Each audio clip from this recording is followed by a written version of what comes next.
morning and welcome to Morning Movie News, where our first story today is actually pretty serious. And in fact, I dropped a story I was planning to cover today because I really wanted to discuss this. And that is the apparent smear campaign that seems to be coming together against Batman v Superman very quickly. I don't know what's driving this. I don't know why anybody would have this kind of beef with a successful DC movie. It's not even coming out anywhere near a Marvel movie.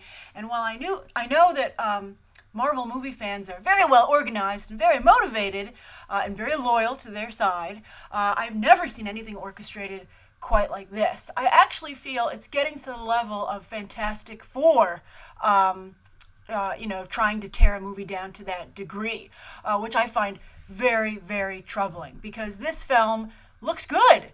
It has a lot of good people working on it who are very talented. Zack Snyder is no Christopher Nolan, but he's no Josh Trank either. And I think that Ben Affleck is involved, and I just posted a video this morning about all the work, I'm getting very worked up, all the work that's been put into their Batman, and it's just jaw-dropping. It's jaw-droppingly good. But there's this story that Hitfix put out there, and the thing is just will not go away. It's not only did they put it out there, I feel very irresponsibly, because as I first explained when I covered that story, even if those reservations are there, and I've seen some other people say this as well, to be fair, that doesn't mean that's a bad thing. It's just Warner Brothers strategizing, as any studio should with any major franchise. They're just trying to decide what their next moves should be. People do that all the time. Even Marvel Studios makes adjustments. So I don't understand why for Batman v Superman, it's suddenly getting comparisons to Amazing Spider-Man 2, which is a comparison that somebody tweeted me about this morning that apparently came from Cinema Blend. I want to thank that person, by the way, for tweeting me, because that's the tweet that made me decide to cover this today because it annoyed me so much. Amazing Spider-Man 2 looked like it had problems from the get-go. Also, I think that it had such horrible problems when we actually saw the movie that I just can't believe that would have Ben Affleck, who is from Argo and knows he has to overcome the Daredevil disaster, really sign on to such a project. I mean, he had enough reservations that he insisted they bring in Chris Terrio. So he did have reservations, and Ben Affleck feels that he fixed them. Now, I'm by no means saying that Batman v Superman is going to be a perfect film or on the level of The Dark Knight. It might be, and I suspect it'll be better than Dark Knight Rises, which I feel was deeply flawed, but yet nobody ever, that's just how things change. I've talked about this, when I was doing movie math on Monday, that you have fans able to, it's to some degree take out movies like a mob hit at this point, and also to bolster them. Like, if anybody dared say that Deadpool wasn't the most fantastic movie that ever existed, there was a vicious response. And the same thing happened with The Dark Knight Rises, if you might recall. That's where the death threats against Rotten Tomatoes critics first originated. That if you dared not to give a fantastic review to The Dark Knight Rises, you would get actual literal death threats. And so that movie got a reputation that it didn't deserve.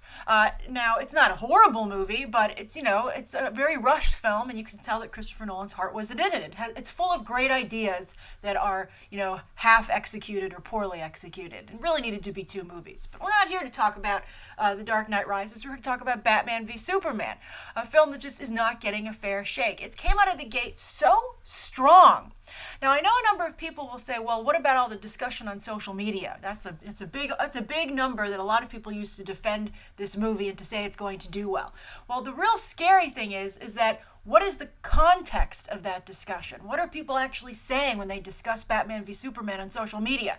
It's very scary that a lot of it is trying to really discredit the film and put a bad spin on it.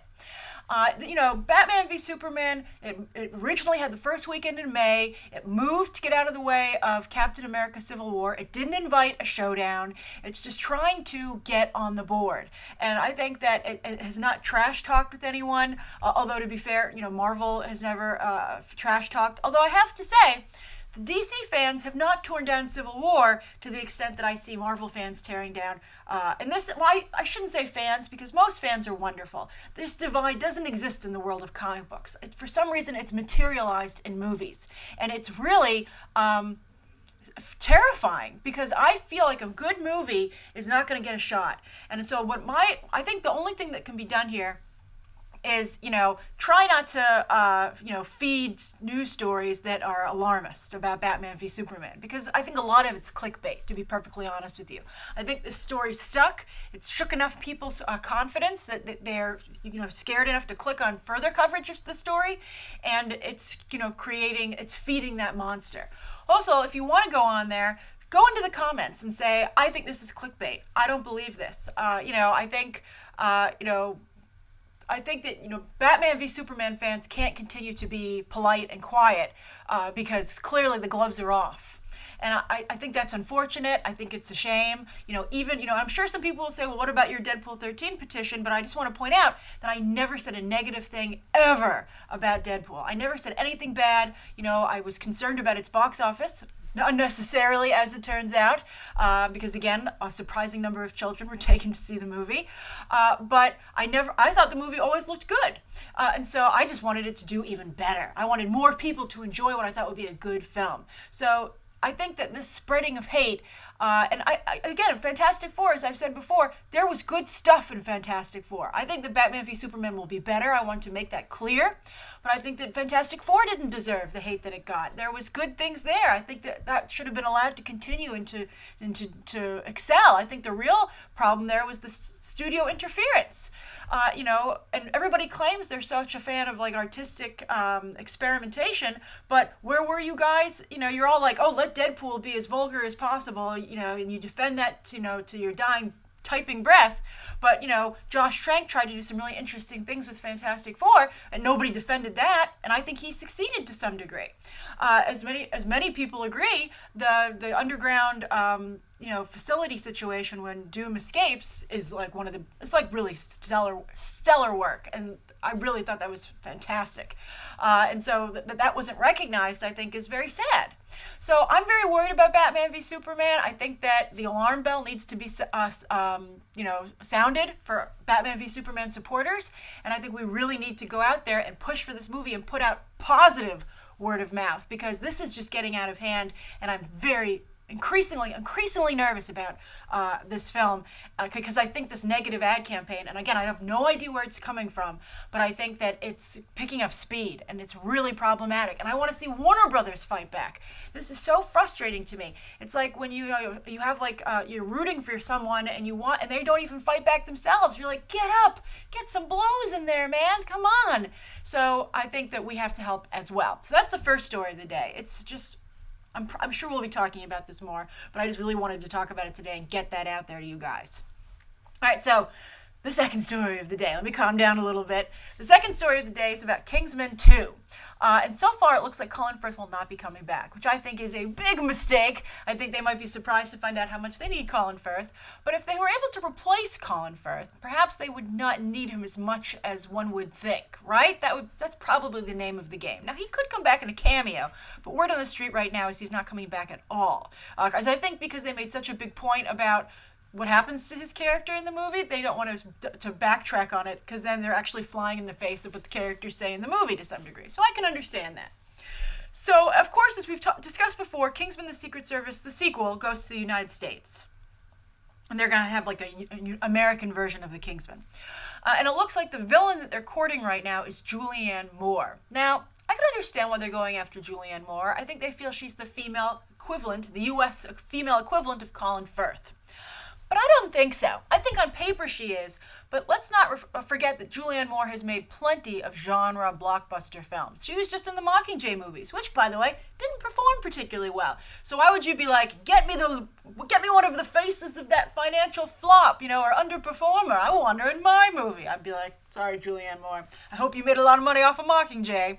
But she was also in Seventh Son. She was actually pretty good in Seventh Son, but that movie really, blew chunks at the box office. So I don't know why on earth you would want her anywhere near your property. This is the kind of casting that I think undoes Matthew Vaughn. I think he's very talented as a filmmaker. I think he has a pretty good eye for what's going to really capture audience's attention. But I think on casting, he's a little weak. I mean, look at Stardust, for instance. I think he did a pretty good job with Kick-Ass, but Aaron Taylor Johnson, remember what everybody said about him in Godzilla? And it was true. He just sucked the life out of the movie whenever he was on screen. So I think that Matthew Vaughn actually is not a great casting person, and I don't know who did the casting on Kingsman: The Secret Service, but it was unusually good.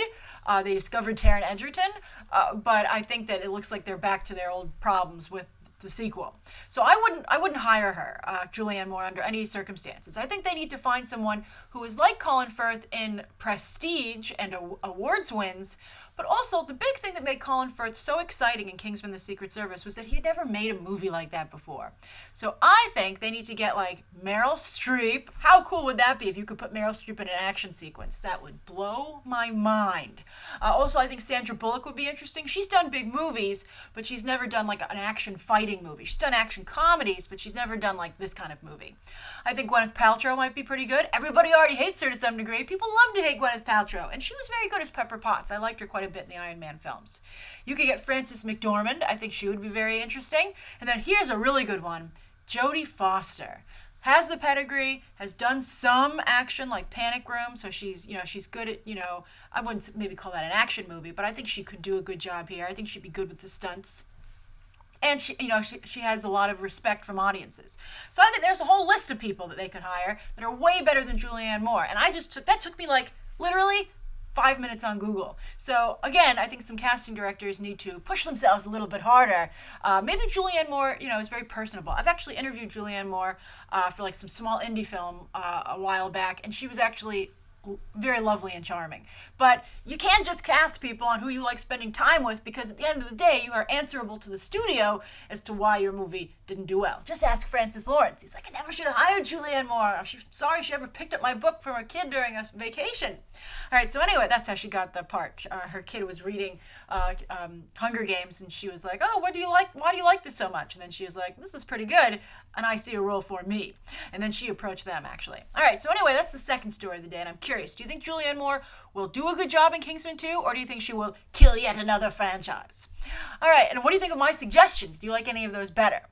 Then the third story of the day, actually some BTT viewer, Marcus Loer, sent this to me, and he said, it's to get you off of Deadpool, because we have been talking Deadpool the last 2 days, because it's a big news story. So I thought that was pretty funny.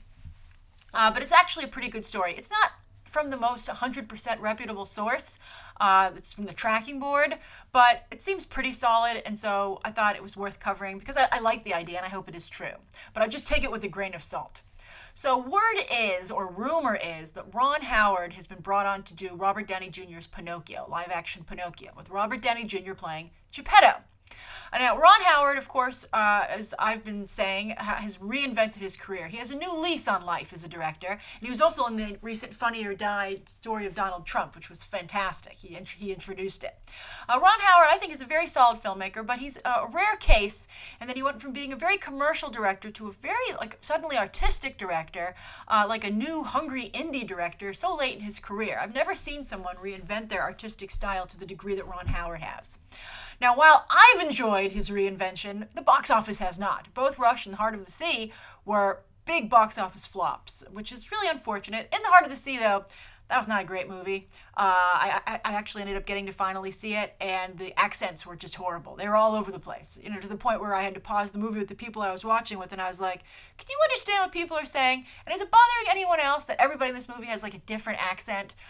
During rehearsals, they should have just been like, okay, clearly nobody here can do an accent. Let's not do accents. But anyway, hopefully he won't have that problem on Pinocchio. But I really like this idea. I hope it works out. So from the business, if I was the producer on Pinocchio, I would be nervous about hiring Ron Howard because he's had 2 flops in a row. But from a creative standpoint and as a moviegoer standpoint, I love the idea because I love Ron Howard's work right now. I loved, How the Grinch Stole Christmas. I like that movie, and even though people said horrible things about it when it came out, it is still the highest grossing Christmas movie of all time, and it made a lot of money to get that title. And I think it stands up very well, and I think people today mostly enjoy it. But anyway, so I think he can do a good artistic film, and I think he can do a good commercial film. I also like this idea because not only do I enjoy live-action fairy tales like most of the world, but I think that Robert Downey Jr. in the role of Geppetto is absolutely fantastic. I think that not only is he a great, I mean, look at the acting he's doing just in the trailers for Civil War. I mean, it's amazing.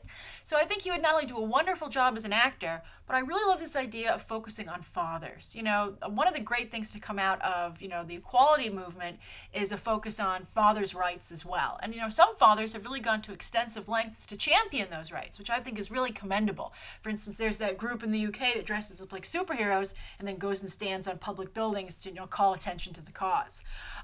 You know, in a somewhat rule-breakery way. But so I think that's really great, and I think it's important that fathers are seen as an important people who contribute to their children's lives, right? Not just sperm donors and financial supporters. You know, fathers matter. So I would love to see a more Geppetto-centric version of the story, and you can bet it will be Geppetto-centric if it's a Robert Downey Jr. movie that he's producing with his wife. And he needs a win outside of the Marvel movies, and I'd like to see him get it here. So I think this is a great idea. I'd love to see it. I'm all for this movie. I'd love to see it come together, but fingers crossed it doesn't crash and burn at the box office because Ron Howard is not doing well right now, and neither is Robert Downey Jr. when he's not Iron Man. So, but this, if they can pass it off as like a Disney-esque movie and they can make it super cozy, maybe it will do very, very well.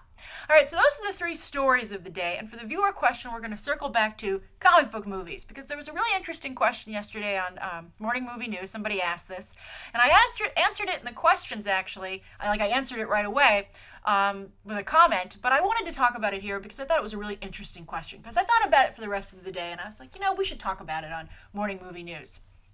So Simply Recommended, who is a frequent BTT viewer and commenter, said, "Hey, Grace, do you still think Ronda Rousey should still play Captain Marvel when she said she wanted to commit suicide?" Well, let me tell you about what happened with Ronda Rousey if you didn't hear the story. So Ronda Rousey, obviously, as I'm sure many people heard, more people probably heard this than this recent development, but Ronda Rousey fought Holly Holm. And it was a fight that did not go well for Ronda Rousey. She got knocked out very, very quickly, and her face got really messed up to the point where she had to hide it because it was just so messed up, because Holly Holm basically beat the crap out of her. And Ronda Rousey, up until that point, had been famous for ending fights herself very quickly and really obliterating her opponents. So it would seem that Ronda Rousey can dish it, but she can't take it. Dish it out, but she can't take it. So I think that didn't look so great for Ronda Rousey because she seemed to be a little bit of a sore loser. But I think that nobody understood just how emotionally devastated she was, and she went on the Ellen DeGeneres show recently to talk about it. I think she also had to do a little bit of damage control because she did seem like such a poor loser.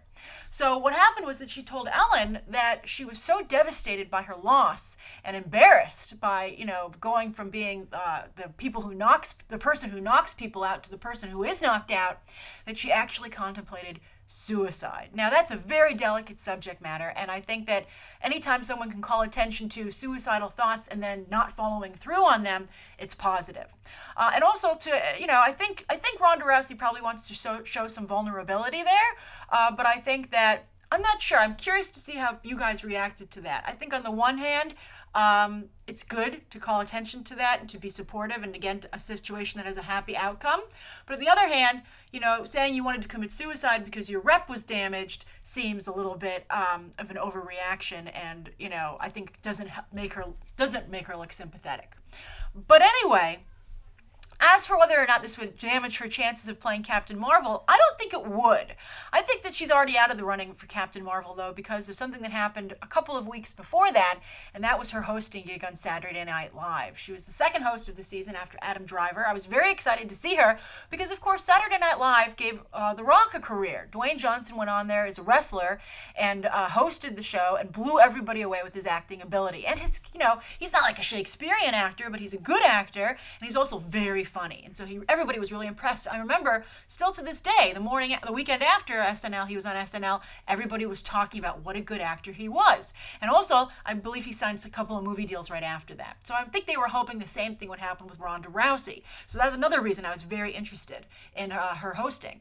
But she did such a poor job, and also was so sidelined in the show, to the point where you're like, well, clearly in the rehearsals, the writers were like, yeah, she can't act. We're just going to have to sideline her as best we can and just take over the show ourselves. I mean, surely it was a non-host. So I think that was so embarrassing and so bad that I'm sure Kevin Feige tuned in, or had someone tape it for him, or had one of his people watch it and report back to him. But I'm sure he had an eye on it.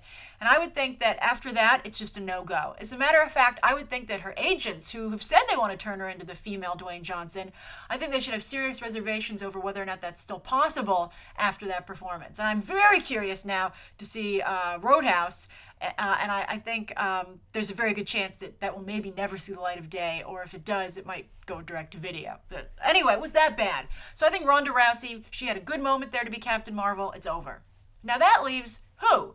Well, Charlize Theron, a lot of people want to see that. She, of course, is now in talks to be the villain in Fast 8. I think that that's a great idea, but will that take her out of the running to be Captain Marvel? Who knows? Emily Blunt, a lot of people would also like to see that. Emily Blunt, still hasn't proven she's not box office poison. And I think, she's having another child, but I think Captain Marvel's so far back at this point that, I think she could conceivably still do the Captain Marvel movie. But let's see how Girl on the Train does. Now, speaking of Girl on the Train, Rebecca Ferguson is in that movie, and a lot of people would like to see her play Captain Marvel. I actually would like her to see her play Catwoman. Some people suggested that. Some of you suggested that, and I thought that was a great idea. But I would be happy with her doing either role. I really like Rebecca Ferguson a lot. But I think that Marvel, you might see them go and find a new talent. I wouldn't be surprised. Or if they might go and find, they might try and do what they did with Chris Evans. They might find someone who is like on the fringe and like reinvent them, and because they're cheap that way, right? I mean, Charlize Theron's going to be very expensive for Captain Marvel. They might not want to pay for that. Emily Blunt would be cheaper. Rebecca Ferguson would be the cheapest, but they could probably get someone even cheaper. Who it would be, I don't know. But I'm sure they're racking their brains with who they should cast in that role. I think it's going to be very difficult. Before we end today's episode, though, I would like to point out that you should read the new Captain Marvel comic featuring Carol Danvers. It's amazing. It's actually written by the two women behind Agent Carter, and I actually tweeted out after I read it, and they retweeted it, which made me very happy. But I said this is what the movie should be, because it's very good, and they found a way to make the character very unique and very interesting. And it's it's interesting. It comes from TV writers. It's hard to switch mediums, but they've actually jumped to comics wonderfully, and it really does play like the blueprint for a movie. So go pick that up, Captain Marvel. It's only 2 issues in. Very good. And I don't know who's going to play Captain Marvel, but I don't think it's going to be Ronda Rousey. But I think it has nothing to do with the suicide comments that she made. And we'll see how Ronda Rousey's career progresses. She is one of the cover models for Sports Illustrated swimsuit issue. So she's got that going for her. All right, that's today's morning movie news. Thank you so much for tuning in. Please be sure to write down below what you think of today's top 3 stories and that viewer question, anything you'd like to see covered tomorrow, and any questions that you might have. Thanks for watching. Bye.